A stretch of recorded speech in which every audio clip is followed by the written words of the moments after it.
Good morning, everybody. It is Tuesday, February 6th, 9:20 a.m. Central Standard Time in beautiful Dallas, Texas. 40 degrees outside on this fine morning. If you're watching this on YouTube, you can check this out live on playback.tv/slightlybiased. If you're watching this on playback.tv/slightlybiased, you can check this out on the Slightly Biased Clips channel the moment this stream ends. We are a little bit over 48 hours until the NBA trade deadline. And I was just saying in this stream, I think we have a perfect storm brewing for this being a really, really slow trade deadline. Obviously, the big fishes on the trade market so far this season have already been dealt, right? So that's part of it. James Harden was traded earlier in the season. I don't even really count that. It's like I honestly don't count like first month of the season trades as in-season trades, even though I know that they technically are. I personally don't really count it. Siakam's already been traded. OG Anunoby's already been traded. Even Terry Rozier has already been traded. So as we're approaching the deadline, Bruce Brown traded, could be traded again. As we approach the deadline, there's just not a lot of players out there that I think are truthfully available. And then on top of that, I think we're having this like perfect storm where there's no like real motivated sellers. You know, there's no like real toxic situation. Like the Brooklyn Nets situation got so toxic last year that they were going to blow it up. There's not really a situation like that in the league this year.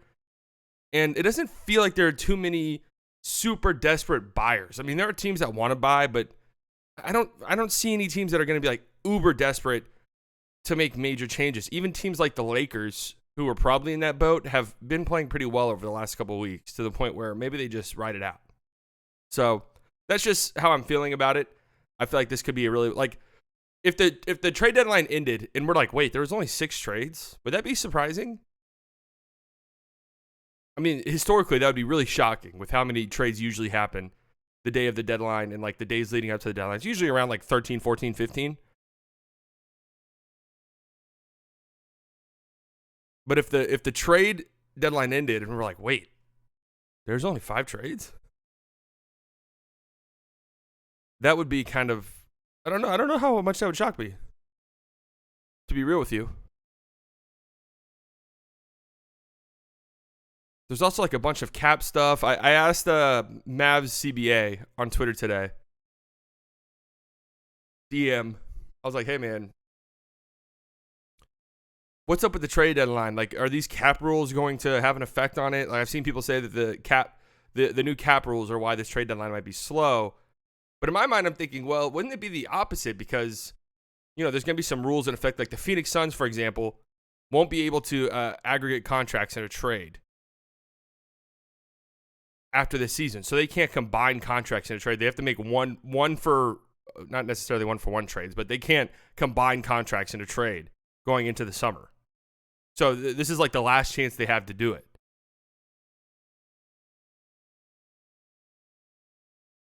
I think there'll be some maneuvering trades, picks for in a few player trades. Yeah, that might be what we get. But you never know, though. You never know. We do say this a lot. This year it does feel different, though. Like last year, there was a situation brewing in Brooklyn. There's not really one of those this year. You know what I mean? There's not really one of those. So we'll see. We'll see how it all plays out. The deadline usually surprises us in some way. It's almost impossible to predict what's going to go down, but it does feel like it's going to be a slow day.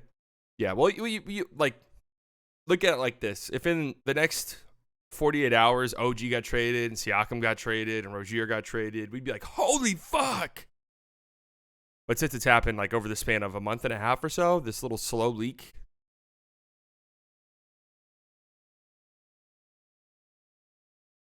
you know, it's feels a little bit slower. But we're going to talk about some of the rumors going around. This one was what I wanted to lead with, really. And again, this is a big reason why I think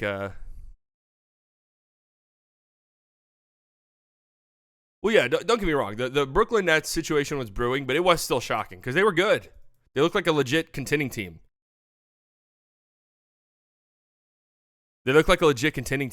That just blew it up midseason. I mean, that's pretty rare. No teams are super impressed with next year's draft class. I mean, that could have something to do with it, sure. So Kyle Kuzma, Malcolm Brogdon, and Bojan Bogdanovic appear unlikely to be traded before Thursday's deadline per Woj. Now, to be fair, this could be smoke screening. This could be smoke screening. This could be posturing. This could be a negotiation tactic for some of these guys. Like, hey, we're not going to trade him. Trying to up the price a little bit. However, this has happened before with Detroit, where we're like, yeah, they're going to trade Bojan. And then they're like, no, we're not actually. We want him to help us make the playoffs. And then they don't. And we're all like, wait, you guys are being serious? Yeah. He's going to help us make the playoffs. Okay. Right. Wink, wink. Oh, wait, you guys aren't fucking joking?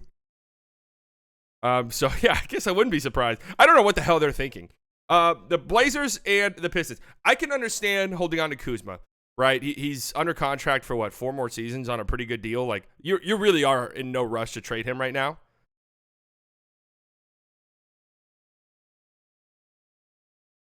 He seems to like it there. There's no real weird feelings. If you got the right haul, sure, but there's no serious and real reason to just pawn him away now. So I actually understand that.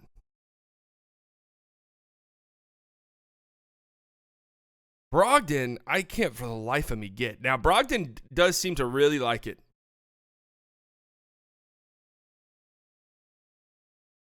In Portland, all of the things that he says makes it sound like he wants to stay. And I even saw a tweet that open for an extension. I mean, what are we doing actually? That's cool and all that Brogdon wants to do that. It's nice for Portland that they're like, oh, wow, somebody really wants to be here. That would be incredibly stupid. Incredibly stupid. It's because no team wants to give up real assets for Brogdon considering his injury stuff. See, I'd have to guess that some team out there would be willing to give up, even if it's a shitty first-round pick, a first-round pick for Brogdon. Like, would the Knicks not be willing to trade one of their first-round picks this upcoming draft for Brogdon? And honestly, if I'm the Trailblazers, I'm taking that and running. Because like you said, Brogdon has an injury history. And what's, like, I hold on to him, and then what? He gets hurt again, and now I just have him. And I can't get any value from him anymore. There's too many guys who are comfortable on bad teams getting their numbers and getting paid. I mean, we don't know. He could just, like, legitimately like it there, and the organization's really good, and he just feels comfortable. I mean, that's pretty much verbatim what he said. Feels valued. But also, it's like, hey, man, we got a bunch of guards and young guards on this roster that need the ball in their hands and need to develop and need to go through the growing pains portion of things. So if we can get a first-round pick out of you, we're going to do it.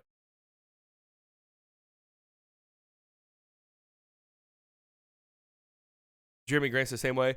Jeremy Grant's a little bit different to me because he kind of fits the same thing as Kuzma, where you don't really have to trade him now. You have him on, he's on a 5-year deal, right?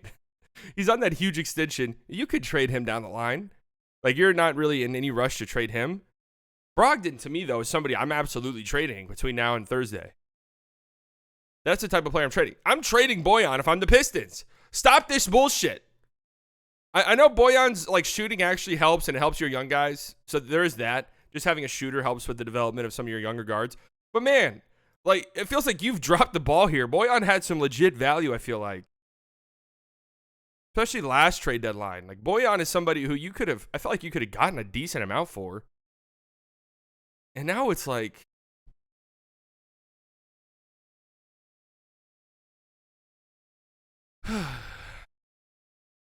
I don't know. I feel like that was just just an entirely weird situation.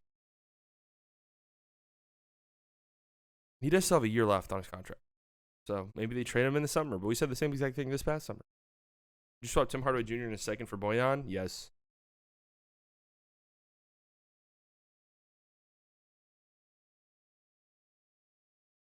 So I just don't get it. I don't get the Brogdon one. And I really don't get the Bojan one. The Kuzma one, I understand completely. The Wizards probably trading Tyus Jones, I'd have to imagine. DeLon Wright, I'd have to imagine. I'd be shocked if they trade Deni Avdija. I mean, is there any real substantial reports about that other than, like, people just looking at a bad team's rosters and saying, oh, I'd take Deni? Because them trading Deni would make no sense to me at all.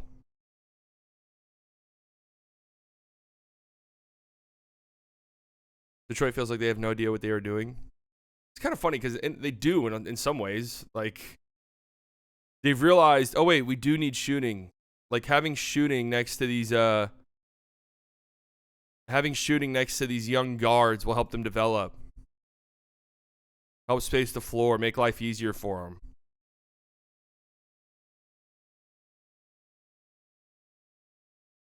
This is how I view PJ Washington. Why are they trading him again? PJ Washington, I can somewhat understand. If a team is like looking to give you, I don't know, a decent return, like if a team's willing to give you a first for PJ Washington, I get that. I get that. I mean, you're not contending anytime soon, and PJ is just kind of a tradable player, I think. I don't think he's some untouchable talent. Or, if we're going to go the Mavericks route here, you value Josh Green, and you look at Josh Green and say, you know what?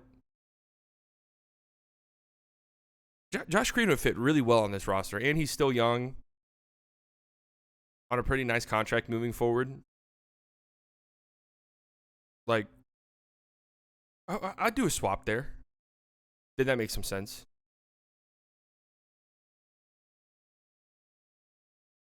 I think Josh Green would actually be pretty good in Charlotte with how quick they play.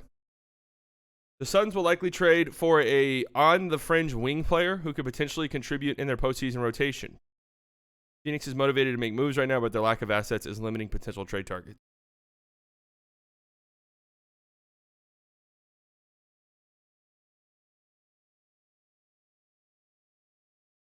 Miles Bridges to them just makes so much sense.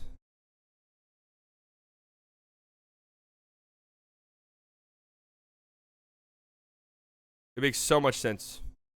But it just kind of feels like it has to happen, almost.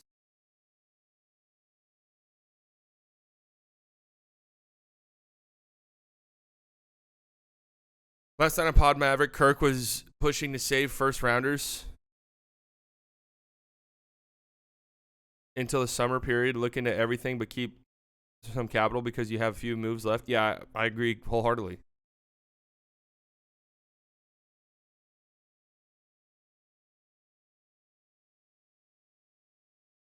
The template for reporters. Team X wants big versatile wings. That's what this whole trade deadline has been. Let's regurgitate the same 5 rumors over and over again. Think about how depressing that is. Kuzma, yeah, probably not getting traded. All right, how many times can we repeat that rumor over the next month? Go. Yeah, you know, Wiggins maybe. All right, go ahead and repeat that rumor for the next 5 months.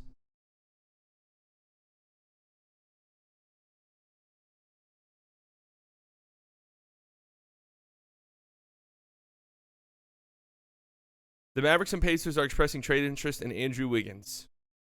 Lots of smoke around the Wiggins stuff. But we've seen this with the Mavericks before. Is like they just make moves you don't really expect. That's why the Bobby Portis shit coming out of nowhere last night. I was thinking to myself, like, you know what? That sounds like a Mavs thing.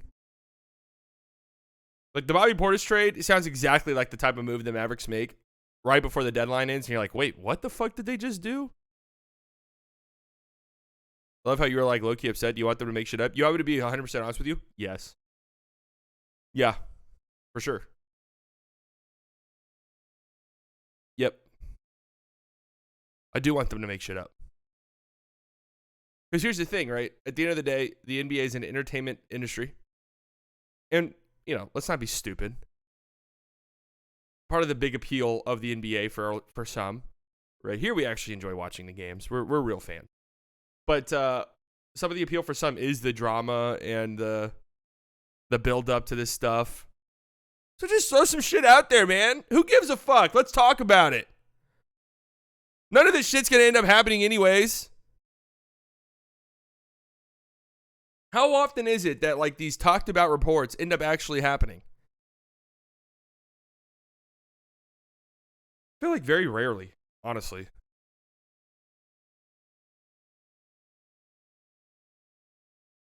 Obviously, like a player being like shopped in on the market, most of the time does mean that guy's getting traded. But I'm saying like these specific trades, this team's interested in this and that team's interested in that.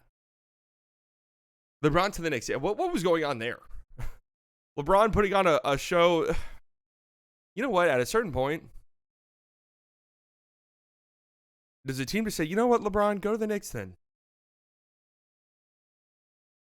Like every year LeBron does this and teams are...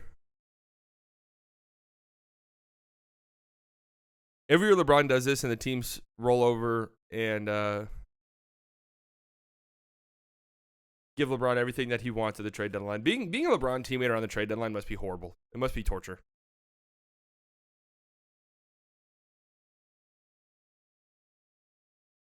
But I do think it's funny, Wendy coming out on his podcast, who's very close to LeBron, obviously, and being like, yeah, LeBron ain't going to the Knicks. Like, yeah, he's doing the song and dance. He's not going to the Knicks. It was pretty funny. Do you think it hurts the NBA having the trade deadline week on Super Bowl week? I see people say this. I don't think so. Because when the KD trade happened last year and all those trades happened last year, that was the talk of the town up until the Super Bowl.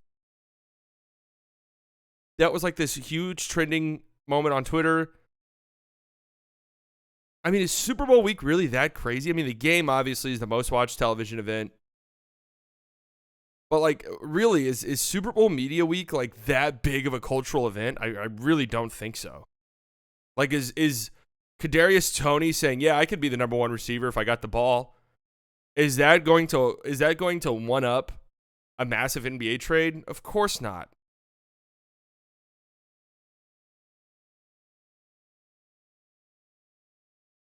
Media coverage is all over the NFL on TV is what I see. No trade stuff. Because there is no trade stuff. There is no trade stuff. I said Kadarius Toney. I didn't say Darius. I said Kadarius.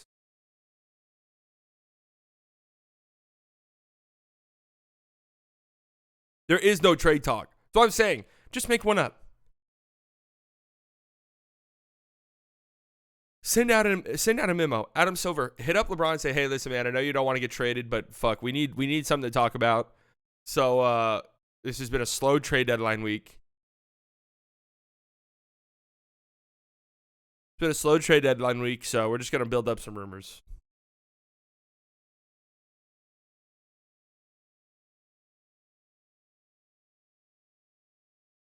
This Wiggins stuff, this has been like 3 months of Wiggins news.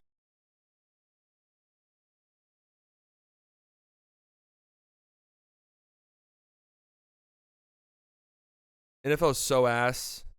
Hooked up a trade in your DM slightly. Can you send it in here? NFL is so ass. Best product on TV is soccer, purely from there being 45 minutes of no commercials. The commercial stuff in football, NFL, American football, is egregious. It is so egregious, man. But it is bad in pretty much every sport. Can we figure out a way? This is the next step for broadcasting companies. Can we figure out a way to integrate advertising so we can still get this advertising money, so we can still get ads while staying within the flow of the game? Because you could make the argument in a lot of ways that could be a more valuable advertising spot, right? Because think about it. Okay, we're going to commercial break. What do most people do? Okay, I gotta go pee. All right, I'm gonna go get a snack. I'm gonna go refill my water bottle.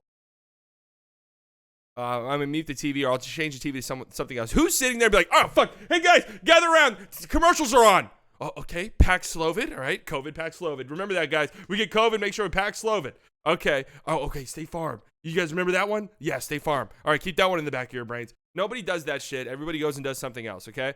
So why don't we, maybe figure out a way to integrate some advertisings and stay there with the game? Imagine, all right, we got this intense moment in this NBA game, commercial break, a timeout late in the game. Let's stay there. Let's not go to commercials. Let's stay there, right? Let's get some crowd shots, the anxiety. Let's see the anxiety on everyone's faces, how stressed they are. Let's get a quick little view of the huddle. And to be fair, I feel like basketball, they do that. Like late in games, timeouts, I feel like they do stay there to help kind of build the moment.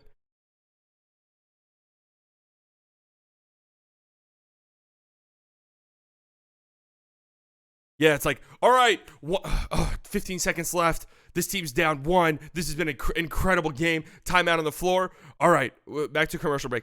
At night, remember, we were inseparable. Like, oh, it's just fucking horrible, man. They got to figure out a way to make it better. I forgot, there was some MLB game, some MLB postseason game I was watching. I don't remember when. But it was in the extra innings. And at the inning break, they didn't go to a commercial. They stayed on the field, and they were just showing crowd shots, and everyone's just like, just the tension, the buildup. It was so incredible. I was like, oh my God, if they just do this, this would be such an amazing viewing experience. Just figure out a way to get, like, if they did that, you would have more reason to sit and watch during, commercial breaks or during the pauses in action, and then maybe you can integrate ads in some way to that. It's just, I gotta feel like there's a more, even for the advertisers, there's gotta be a more beneficial way to advertise than your shit being in the middle of a commercial break when most people are not tuned in at all.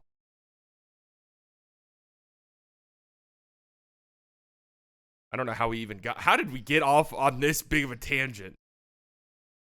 Jesus. That's one of the biggest tangents in a while. I don't even know how we got there.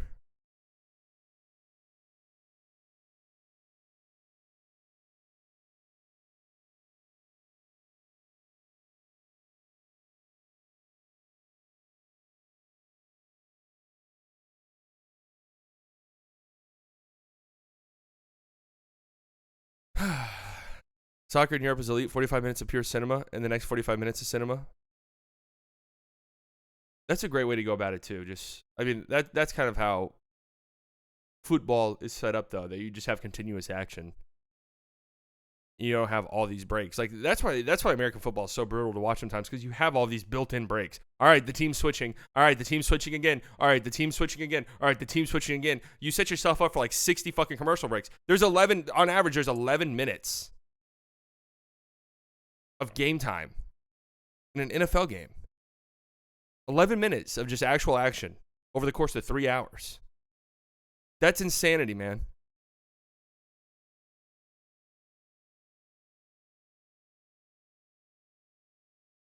Do you hear that Kylian Mbappe is going to Real Madrid Soccer Club? Luca posts on Instagram. Give me an NBA equivalent to that. That way I can fully grasp how it is. I know Mbappe is like a megastar, right?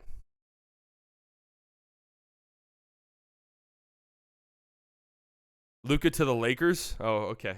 All right, well, there you go. Is there some subliminal messaging there and Luca posting that?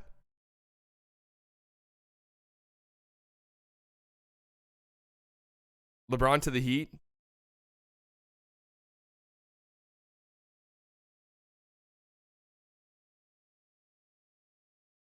No, I know. I know that. I'm just making a joke.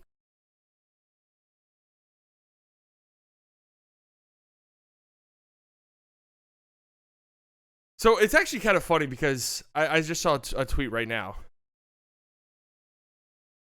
Adam Silver ruined free agency because he wanted to be a simp for small markets, and now the trade deadline is ruined because these dumbass players agreed to this new CBA. What happened to the game I loved? It's funny because I feel like this new age of NBA fans, including myself, we're so used to these huge, massive moves and these crazy transactional periods that a trade deadline like this just sucks life out of you. This is how trade deadlines used to be. Like this idea that like all stars and these Hall of Fame level players were getting traded during the season and during trade deadlines, like that shit never used to happen. Like it used to be like it is now. Where remember a few like what was that? Oh my God, that was 6 years ago at this point. I almost said 4 years ago. 2018. When the Cavs made all of those trades at the deadline, I mean, that was like a big, huge deal. And think about who got traded. It was like Jordan Clarkson, before Jordan Clarkson turned into a real legitimately good player. Like Larry Nance. I mean, it wasn't like this huge, like, oh my God, this star level player got traded. It was like, yeah, Rodney Hood.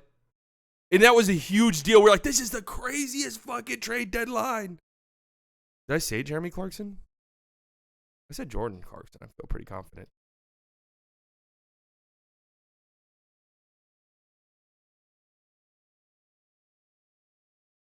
And now it's like, wait, what? LeBron's not getting traded. This trade deadline sucks. Adam Silver ruined free agency because you want to be a simp for small markets. Now the trade deadline is ruined because these dumbass players want to agree to this new CBA. You want to know what it is? The NBA wants players to stay on teams. Because I think for us permanently online people, the transactions and the crazy trades and shit like that, they're fun. They give us a lot to talk about. It's fun to just kind of speculate on these things. But the reality is, for the casual viewer, it's tough. It's difficult whenever players are changing teams constantly, and these superstars are changing teams, and you don't even know like who's on what team anymore.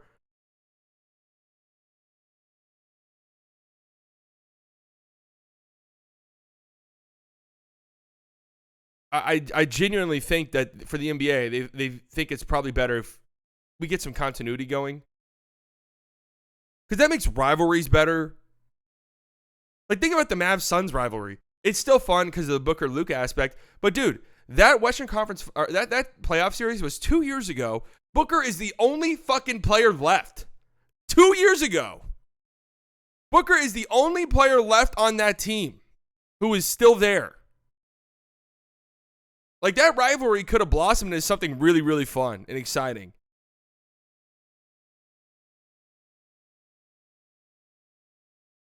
With the new CBA, this is probably the new normal. And that's what the NBA wants. I'm telling you, that's what the NBA wants.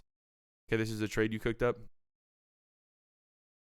Yeah, if you guys are like DMing me trades, it's probably better just to send them in here, just to be brutally honest.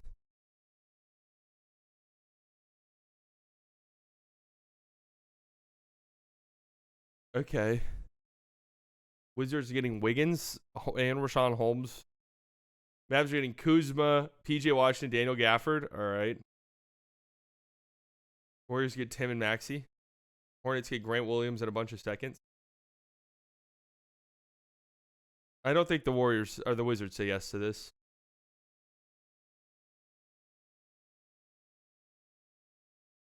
I don't think the Wizards say yes to this. They're giving up 2 like valuable trade assets and getting back a couple dog shit contracts. And the first round picks aren't bad. But I don't think they'd say yes. Warriors probably say yes. Except I don't think they'd want to be taking on money in any deal like this. Hornets, maybe.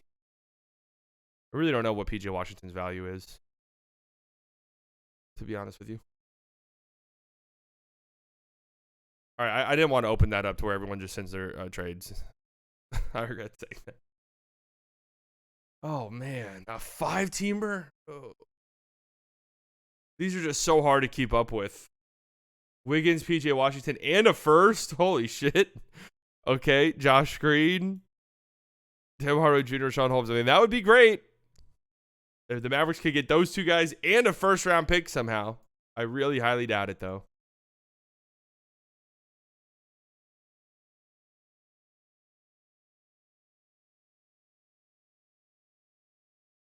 I gotta say, I'm looking at this, and this one's not too bad, honest to God.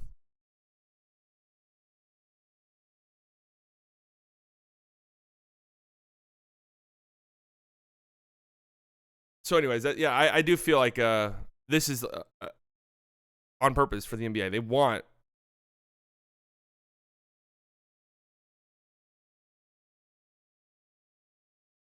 They want players to stay on teams. Yeah, they want the Nuggets.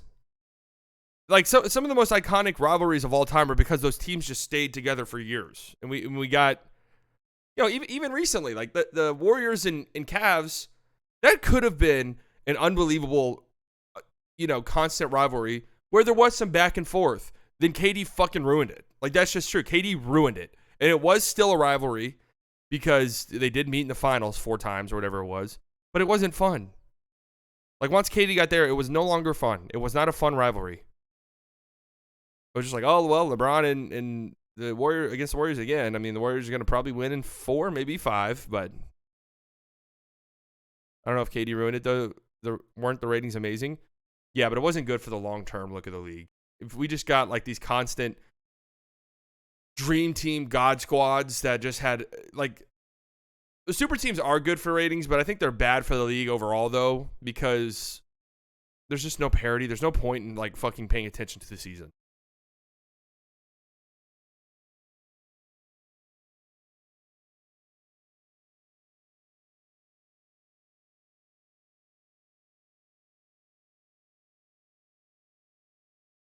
I think the NBA is trying to find this nice little balance where we can have the parity to where you really don't know who's going to win. It could be a slew of teams, but also like these teams, there's not so much constant player movement, which I do think for the long-term outlook of the team is probably better. It kind of sucks now because you lose that excitement that you usually have, during just random periods of the year where people are like, oh, you see what's going on in the NBA? This is crazy.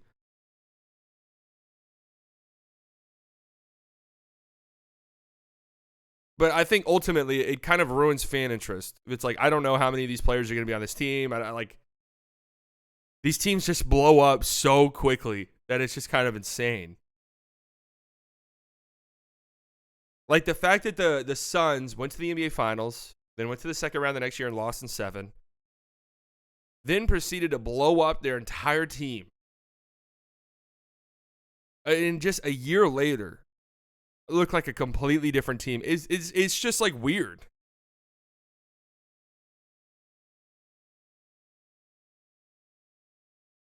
And the NBA also wants a random trade request from a top 10 player to keep everyone on their toes.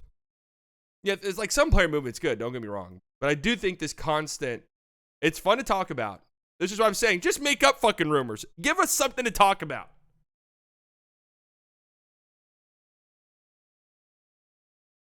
Mavericks and Pacers are expressing interest in Andrew Wiggins.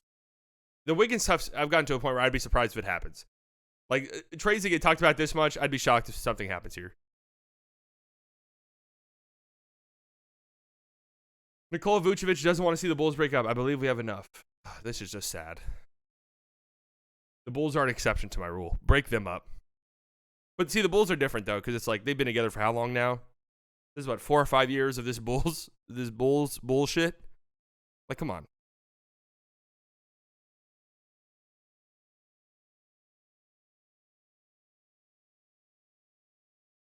Enough for what? Yeah, exactly. I mean, they're a fine playing team. That's just really what they are.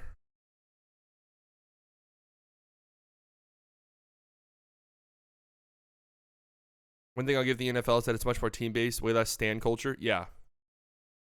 I mean, NBA, like, there's no way the NBA is. It's always going to be stand culture, and it really kind of always has been in a lot of ways, just because the superstar in the NBA matters way more to their team than any other sport.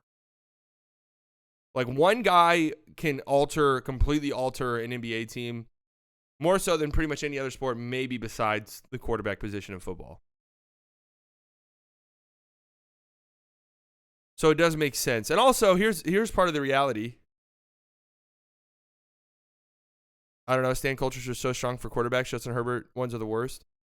But those are Charger fans. Like, I feel like the NBA is probably the only sport. I can't speak for football because I imagine football is the same way with some of these guys. Like, there's Messi fans who are just going to be Messi fans regardless of where he's at. But, like, in the NBA, fans legitimately bounce from team to team depending on where the player goes.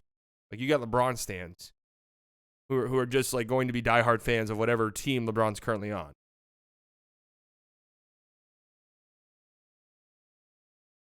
Only football players I've seen with a following themselves are Brady and Mahomes. That's it.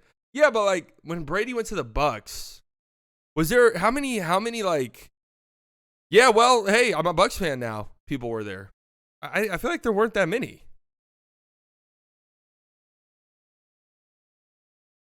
Yeah, they supported him from afar, but they weren't like, yeah, fuck the Patriots. Like, that's what you have in the NBA. LeBron left Cleveland and was like, okay, I'm not a Cavs fan anymore at all. I don't care about them. All right, go Lakers. I'm not saying that's the Cavs fans. I'm saying that's LeBron stands.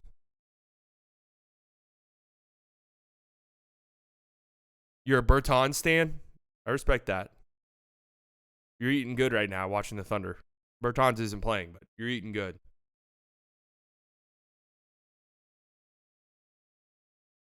There's that one Christian Wood fan that's bounced around Twitter. Hey, show some respect to Vincent Wood, all right?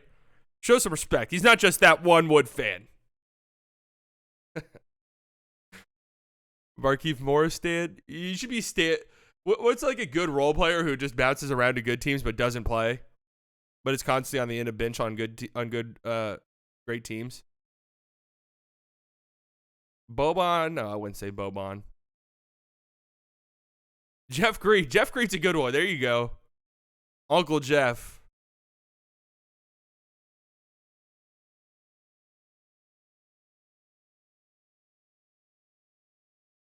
PJ Tucker? Yeah, that's a decent one.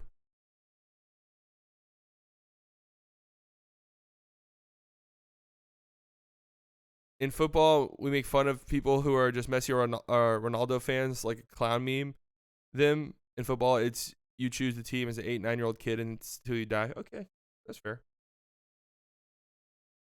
It's obviously much different if you're like born in the area or whatever. Like that's a different type of fandom.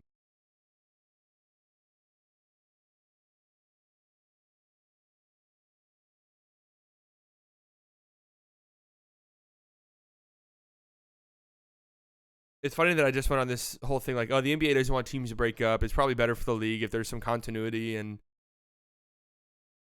some like real rivalries can form and stuff like that. And then the next sentence, I'm like, yeah, the Bulls should fucking blow this up.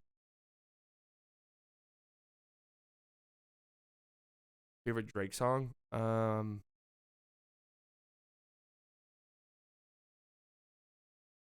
Tuscan Leather.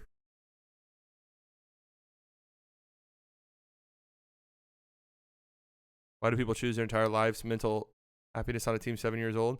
That's just how it goes, man. You're playing you're playing NBA 2K or whatever, and there's just a team you gravitate towards, or you like the jerseys of a certain team. That's just how it goes when you're young, and then there's the foundation right there. It's just something as simple as that.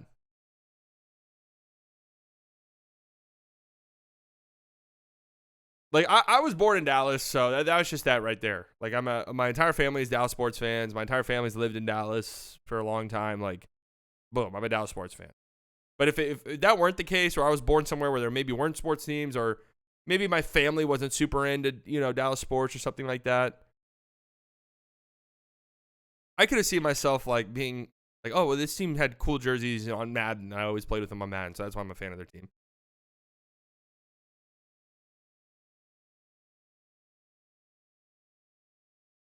Dallas people are good about being Dallas sports fans. I mean, that's how most major cities are, though, honestly. I'm from Amarillo. Dallas is the closest city in the '06 finals. Made me a fan. Yeah, it would also be, I mean, it is kind of bandwagoning, but when you're a little kid, I mean, what do you, like, hey, this team was good whenever I was young, and they were always on TV. So that's why I root for them. That's why, like, the Braves have such a massive fan base in baseball, because they're, like, the only team on TV sometimes when they were on TBS. Like, not even that long ago, like in the 90s, early 2000s.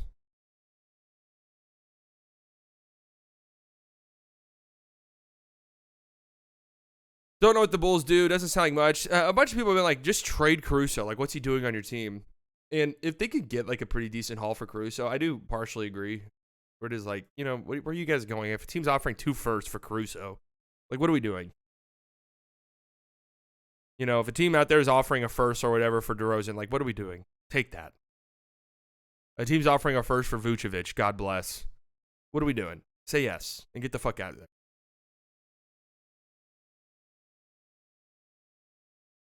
If LaVine got surgery tonight, get traded. It would be hilarious if he still got traded. Like if the Pistons were like, yeah, you know what? We'll just take the risk on him and he'll be back next season. We'll help him rehab during the summer.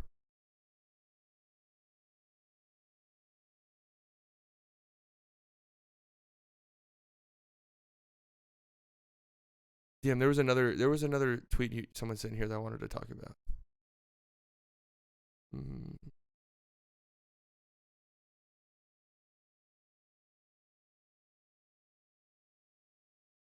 A substantial offer from the Mavericks for Dorian Finney-Smith could include Rashawn Holmes, Jane Hardy, a 2026 first-round pick. Can the Mavericks even do that? 2027 first-round pick swap. It'd have to be the opposite. A 2025 second-round pick via Toronto.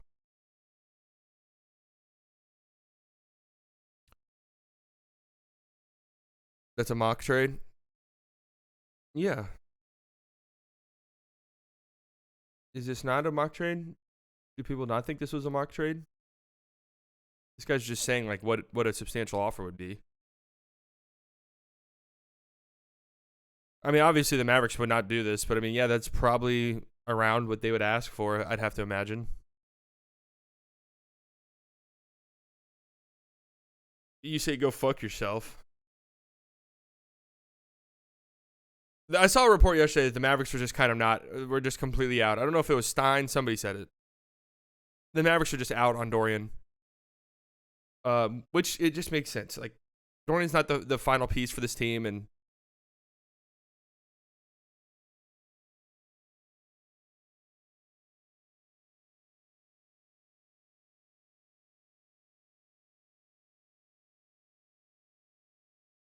no, I don't think Dorian Finney-Smith is overrated, but oh, it's Fisher who said that? Okay.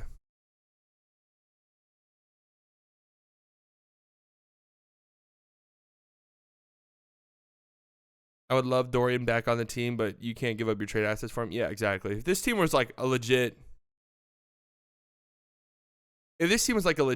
Dorian Finney-Smith away from contending, then okay. Okay, we make our swing and we go for it.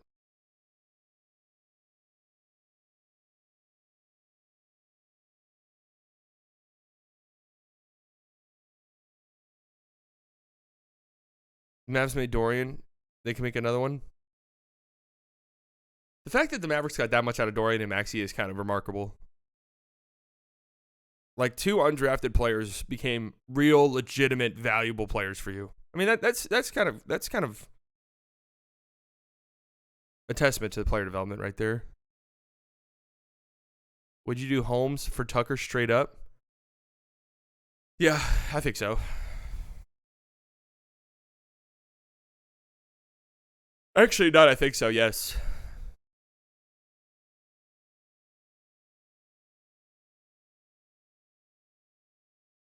I think PJ Tucker could at least, like, you could at least make a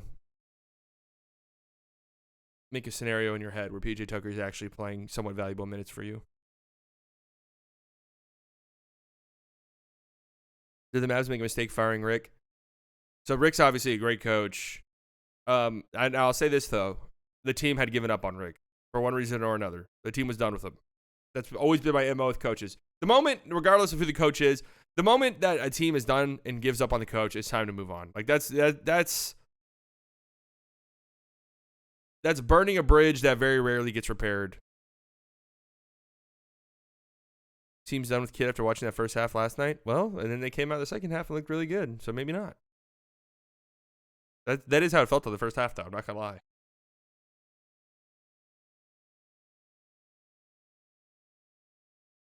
I honestly feel like the Hornets and Nets aren't going to get anything close to what they are asking for, considering what Charlotte got for Terry Rozier and how shit the Nets franchise is, although they could be stubborn.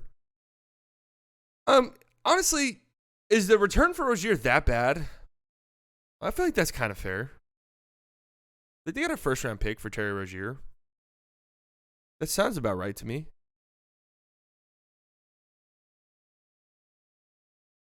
We also have to remember that we're in this like phase of a lot of what you're seeing is just public negotiating. A lot of that is what you're seeing. Now, in like the Mikal Bridges side of things, where the Nets are openly coming out and saying we're not trading Mikal Bridges, that usually means the player's not getting traded.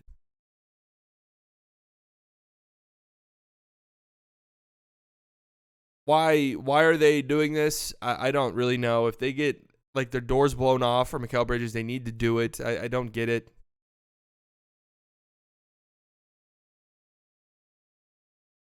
They feel like they are stuck. And going back to what I was saying earlier about the NBA wants players to stick around and more continuity, I'm meaning for like the good teams.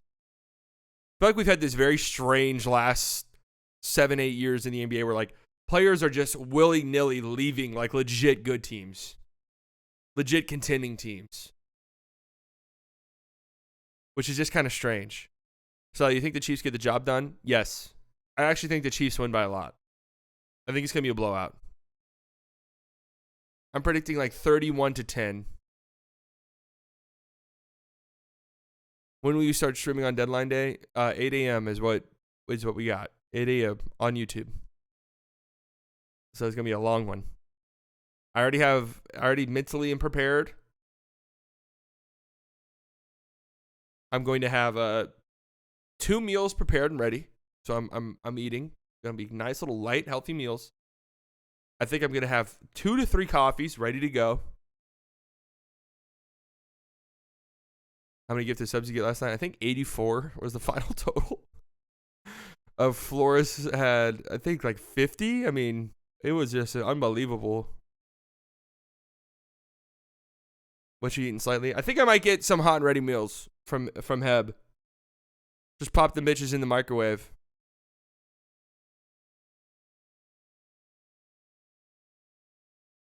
Waking up early is worth the subs. Well, it's also the funnest stream of the year. Like, the trade deadline stream is typically the best stream of the year. It's the most enjoyable one. The Mavs win tomorrow. Are we back? The Mavs play tonight. It'll be funny. It'll be fun if we have some action. Even if we don't have some action, it's fun. It's just the intensity, the build-up, the anticipation. It's always fun. I think I am kind of happy because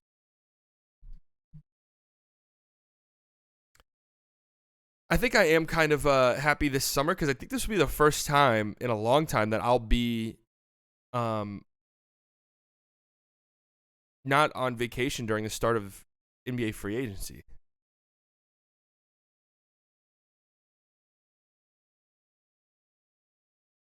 Was I last year? I don't remember, actually. I was last year. What the fuck am I talking about? We did a whole free agency stream last year. Just slipped my brain. That one was fun, too. All of the big transaction periods are always really fun streams. The draft. Weren't you the year JB signed with New York? No. I was gone that summer. I was live last year. I don't know why I just said that. I was 100% live whenever Kyrie signed. You live in India, so it's tomorrow for you? Okay. Over under half. Oh, okay. Over under 0.5 trades today. You think we get a trade today? I'm going to say under. I'm going to say no trade today. So have you visited Slovenia? No. I would love to, though. I don't know if I'm welcome. I've made an enemy with a lot of Lucas stands. The biggest Lucas stand of them all, Slow Hoops. We are in constant feuds. It's like almost a Cold War type of scenario with me and some Lucas stands, where, you know, there can be some friendly interactions. You know, maybe a delegation or something sent. Maybe we're meeting somewhere to kind of have negotiations and peace talks. And we're taking pictures together, shaking hands, but there's still some hostility there that can flare up at any given moment, you know. And then every now and then, I don't like Luka's attitude on the court. I'll send out a tweet, and it's almost like sending out like a nuclear submarine, just kind of floating around near the border, and everyone's like, "Whoa, what the fuck's going on?"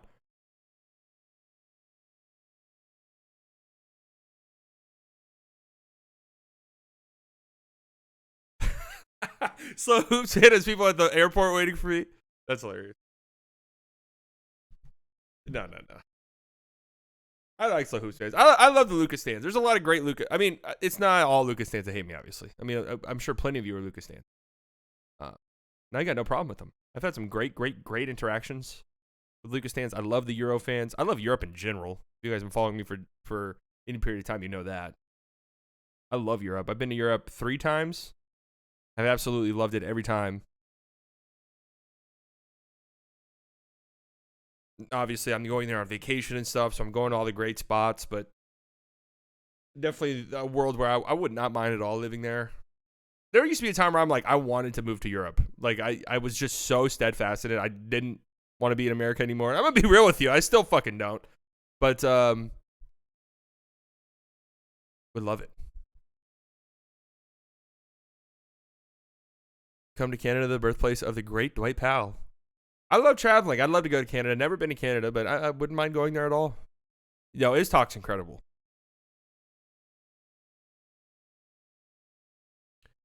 Iztalk's really good. But Tay Robertson, she's really good as well. I don't know if she's Slovenian or not. I don't think she is. She does really good stuff though too. I don't think she's Slovenian.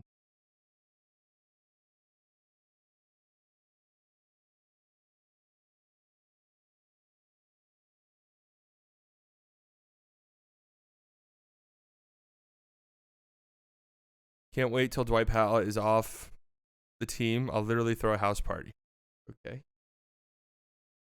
Should come visit Australia one day. Can visit our Lord and Savior Josh Green's home country. I would love to go to Australia too. I mean, I'm open to traveling anywhere. I'm very open minded with this stuff. Would you trade Seth in a second to Philly for Bamba and KJ Martin? Is that even possible? Sure.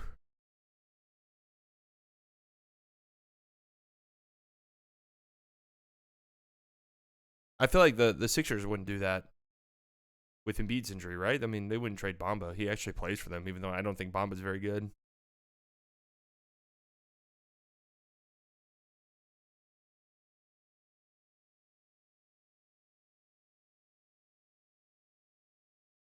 That's a JJ Redick trade if I've ever seen one. Yeah, prepare for the Mavericks to make a JJ Redick Nikola Melli trade. Here in Slovenia on a basketball broadcast, Sasa Doncic, Luka's dad, joins sometimes as a commentator. So Slovenian people who know more than me, be upfront and honest with me. Is Luka's dad going to be a problem at some point for the Mavericks? Like, are we going to get a Jalen Brunson's dad situation, or is it a little bit more hands off? I've heard some stuff. It's pronounced Sasha, not Sasa. You don't think so?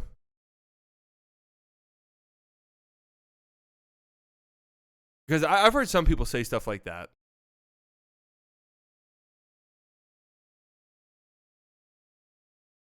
He's too drunk to care? Is that true?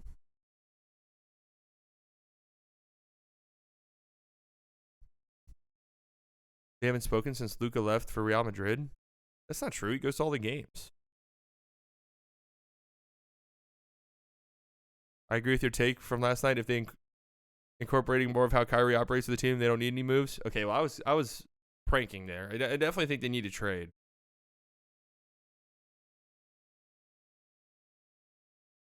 That was more so trolling, which this was really funny because this got tweeted. Average Mavs fans viewing experience. This team is absolutely terrible. Hour and a half later, I love this team. Hey, man. Of course I did this on purpose. But, hey, you don't know what I was talking about. I could have been talking about the Sixers here. I could have been talking about any team. I could have been talking about any team, man. This is a if the shoe fits scenario right here.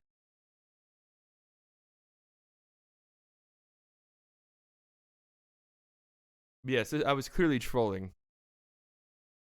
But it's funny because there were some replies that was like, weirdos hate fair weather fans. Said by Grant. Hey, who is this one of you guys? Is this one of you guys? If it is, please stop fucking tweeting me about Grant Williams. You guys know that I don't work in the front office.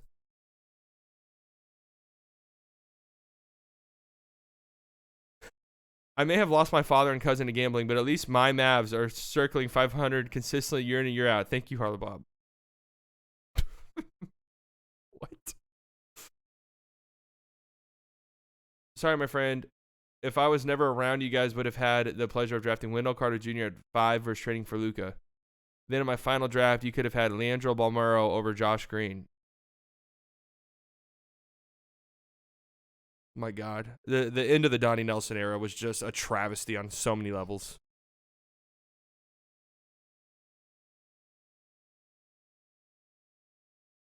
Do you want to come to Slovenia for a Dragic farewell game in August? Listen, I'm trying to plan a trip to Europe in July, and man, it might not be the summer for traveling. I'll just say that the prices are just outrageous.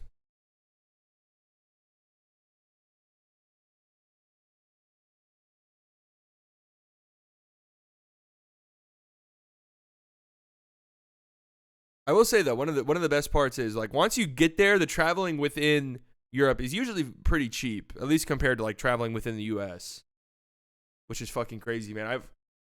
I've had to take flights from Dallas to Lubbock. Usually, I like to make that drive because it's only 5 hours, but like every now and then when I was going to school there'd be like a situation where I had to fly, and it would literally be like $400 one way.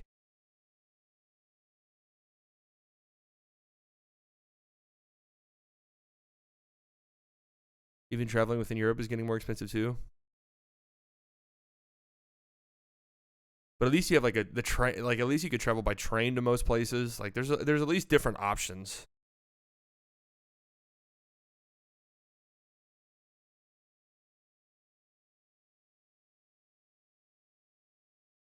Chris Boucher, yeah, I saw somebody tweet about Chris Boucher. Eh.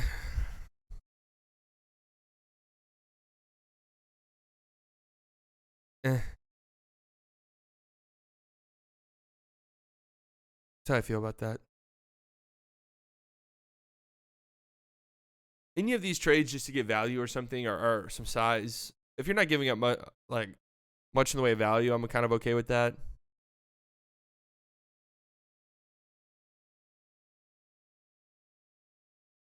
Why are you and you seeing our assets? I just don't think Chris Boucher is that great. But I mean, okay. Like if it's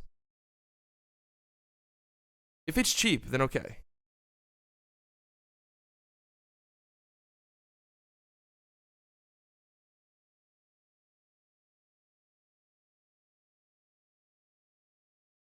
If it's cheap, then okay. Well, we didn't even talk about what happened across the league last night. Mavericks beat the Sixers, obviously. Lakers, they keep rattling off some wins. They beat the Hornets. Hornets made this game close. AD's been unbelievable lately. Been unbelievable all season, but D'Lo stays hot. Brandon Miller, 33 points. My PJ Washington video is coming out probably in a couple hours. I mean, I already have it done. I just am trying to upload it at the right time. Hit everyone's feed at the right time. Usually like 2 p.m. is the hot spot. But I might upload it a little bit earlier than that. You don't like Portis? He couldn't defend the 5? No, Bobby Portis is a horrible defender. Horrible defender. Just horrible. Chris Boucher's got an absurd wingspan. He's got one of the crazier wingspans in the league. There's currently a rather large group of Slovenians to see Mavs NY games. Hopefully Luka plays tonight. Has he been a horrible defender this season or always? Bobby Portis has never been a great defender. Imagine he gets traded to us before you post a video. Well, I would still post it because it's not like a breaking down the trade or analyzing. It's more so just breaking down PJ Washington. So it could still work. I tried to format the video in a way to where it's like, okay, should we either trade for this player or okay, my team just traded for this player. What am I getting? Does that make sense? Who's your ideal Mavs signing? I have talked myself into Wiggins a tiny bit. I have. And I'm assuming you mean trade target. Signing, I've no fucking idea. Like I'm not. This summer's not even on my brain currently. Deni Avdija would be great. I just don't see why the Wizards do that at all. Would love to. Deni Avdija is someone I would actually consider trading a first for. Deni Avdija and Gafford, a package like that. A first round pick is for sure on the table there. I think. Why are you ducking Josh Green? How am I ducking Josh Green? Don't Bucks fans love him? Go check out like the Bucks subreddit when it comes to Bobby Portis this year. They do not love him. They want him gone. They appreciate him and they love him for what he brought to the table during that championship run, and they love his personality and stuff like that. But as a player, you keeping Josh Green in future plans? I mean, Josh Green's not untradeable if that's what you're asking.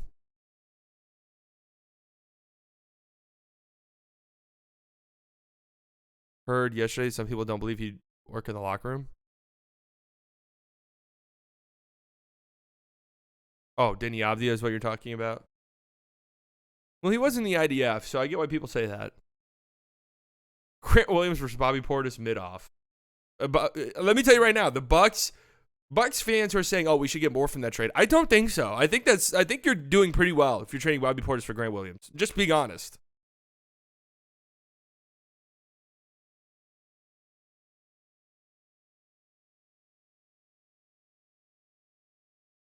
The Cavaliers blow out the Kings. Kings had a nice road trip. They just had a pretty long 7-game road trip where they went 5-2. So losing this game is not the end of the world for them.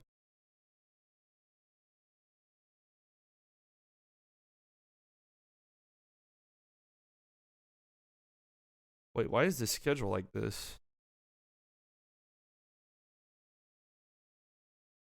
A tough 7-game road trip against the Warriors, the Mavericks. Damn, they've been on a long road trip. That game felt like that was years ago, the Mavericks game.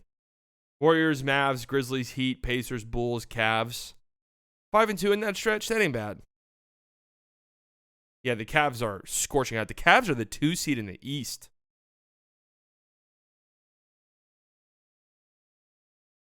The Cavs are 2 seed in the East, which... Hold on a second. Hold on a fucking second. I'm just now realizing. That's what I predicted. Wait a second. I need to go look at my preseason predictions really quickly here. Hold on a second. Did I cook?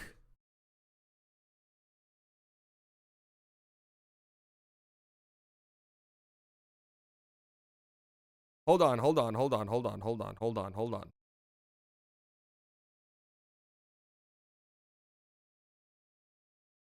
Eastern Conference predictions. Yes, that is incredible. Graphic design there. Okay, Pistons last. Ching. Okay. Raptors 14th. Not gonna happen. They're terrible, but they're better than the Wizards. All right, all good so far. Yeah, this was a fuck up. Pacers 12th. Yes, I fucked that up. Magic 11th. Probably fucked that up. Okay, Hornets 10th. Yes, that was a bad one. That was a bad prediction. Brooklyn 9th. That's about where they are.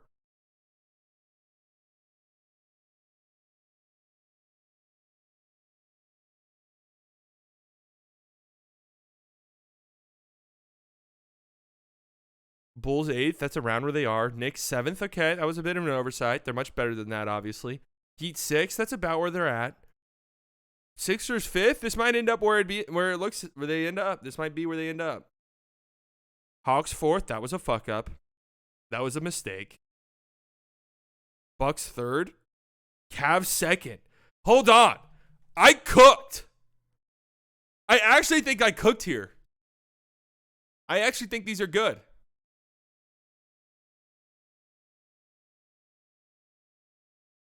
Am I him? I want to see what my Western Conference Finals went. There's like 30 left. No. Broken clock. Fuck you. Okay, Portland last. Let me pull up the standing. Is Portland close to being last? I feel like they got to be somewhat close. Okay, they're 5 games. 5 games behind. 5 games behind the Spurs. Okay. Bottom 2, correct. All right. A little bit of a fuck up. Still time, though. Okay. Listen, there was going to be a team from hell. I thought it'd be the Pelicans. It was the Grizzlies. All right. Rockets, they're currently 11th. Kings 10th. Not out of the cards. Sorry. Not a believer still. Not a believer still.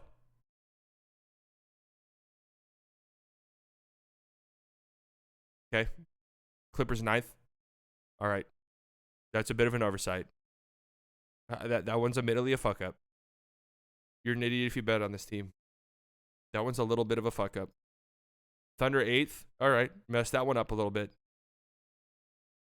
Memphis 7th. Okay, that one was a little wrong. Nav 6. Could definitely happen.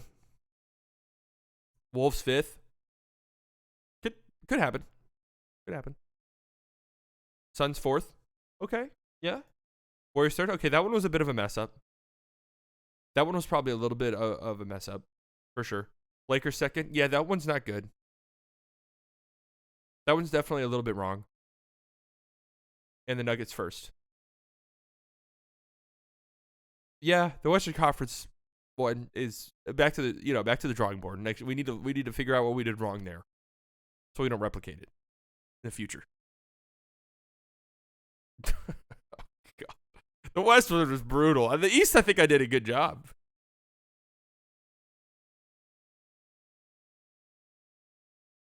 Woj says on his pod that he expects maybe one trade league-wide today and believes the dam won't break until around 11:30 a.m. Thursday, deadline day.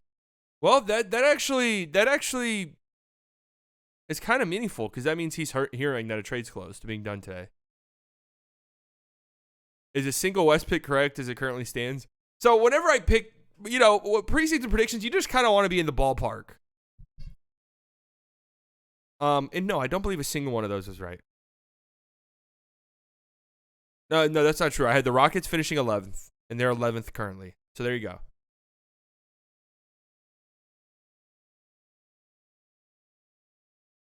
There's one right.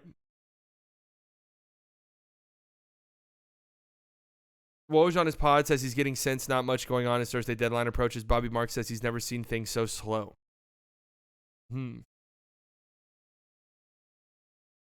I wonder if this means maybe there's a big move that everyone's kind of anticipating, or if there's just not anything going on. I'm expecting there's not a lot of things going on. The Dam, 76ers swap second round picks with the Pistons in 2029. That's probably what's going to end up happening, for sure.